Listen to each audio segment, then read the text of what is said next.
আসসালামু আলাইকুম রহমতুল্লাহি ওবরাকাতু। প্রিয় বন্ধুগণ, কেমন আছেন? আশা করি সকলেই ভালো আছেন। যে যেখান থেকে ভিডিওটি দেখছেন সকলকে জানাই আন্তরিক অভিনন্দন। আজকের ভিডিওটি অত্যন্ত গুরুত্বপূর্ণ, তাই ভিডিওটি স্কিপ না করে শেষ পর্যন্ত দেখবেন।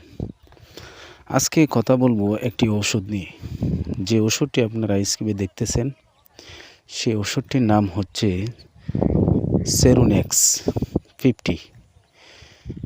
এই ওষুধটি 3টি ক্যাটাগরিতে পাওয়া যায়: সেরোনেক্স 25, সেরোনেক্স 50, সেরোনেক্স 100। এভাবে 3টা ক্যাটাগরিতে পাওয়া যায়। এই ওষুধটি বিভিন্ন কোম্পানি বিভিন্ন ব্র্যান্ডে বিভিন্ন নামে বাজারজাত করে থাকেন। প্রিয় বন্ধুগণ, এটার জেনেরিক নাম হচ্ছে সারটালিন হাইড্রোক্লোরাইড। এই ওষুধটি কোন কোন সমস্যায় কাজ করে সুবিস্তারিত সংক্ষেপে আলোচনা করব।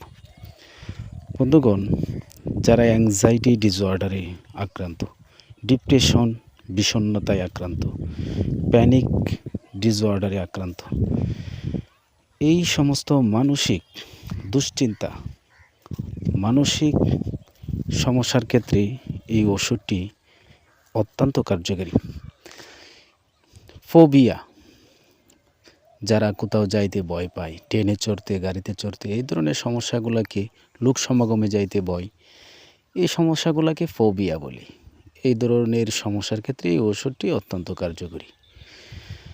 এর ধরনের প্যানিক অ্যাটাক মানে একজন মানুষ হঠাৎ করে ভয় পেয়ে যাওয়া, বুক ধড়ফড় করা, শরীরে বিভিন্ন সিমটম চলে আসা, বুকে ব্যথা করা, হাত পা জ্বালা যন্ত্রণা করা, এই ধরনের সমস্যা বিভিন্ন সিমটম দেখা দেয় প্যানিক অ্যাটাক হলে। এই ক্ষেত্রে এই ওষুধটি অত্যন্ত ভালো কাজ করে। এটি একটি অ্যান্টিডিপ্রেসেন্ট ওষুধ।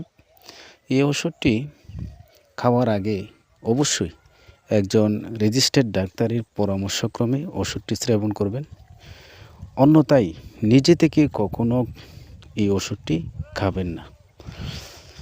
তাই বন্ধুরা, যারা মানসিক দুশ্চিন্তা, হতাশায়, অ্যাংজাইটিতে আক্রান্ত, তারা একজন বিশেষজ্ঞ চিকিৎসকের পরামর্শক্রমে এই ওষুধটি খেতে পারেন, যদি চিকিৎসক আপনাকে পরামর্শ দেন। এটার সব ওষুধেরই কিছু না কিছু সাইড ইফেক্ট, পার্শ্ব প্রতিক্রিয়া আছে। এটারও পার্শ্ব প্রতিক্রিয়া আছে, যেমন আপনার কোষ্ঠকাঠিন্য, এরপরে অবসাদ, এরপরে ক্ষুধা বৃদ্ধি, এই ধরনের ওজন বৃদ্ধি,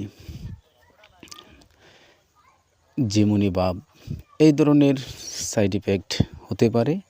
তবে এইগুলা সাময়িক সময়ের জন্য, অল্প কিছু দিনের জন্য। আস্তে আস্তে আবার এই ধরনের সাইড ইফেক্ট দীর্ঘদিন ব্যবহারে থাকে না। তাই বন্ধুরা, যদি ভিডিওটি ভালো লাগে, উপকারে এসে থাকে, ভিডিওটি অবশ্যই লাইক, কমেন্ট, শেয়ার করবেন। আজকের মতো বিদায় নিচ্ছি। আসসালামু আলাইকুম।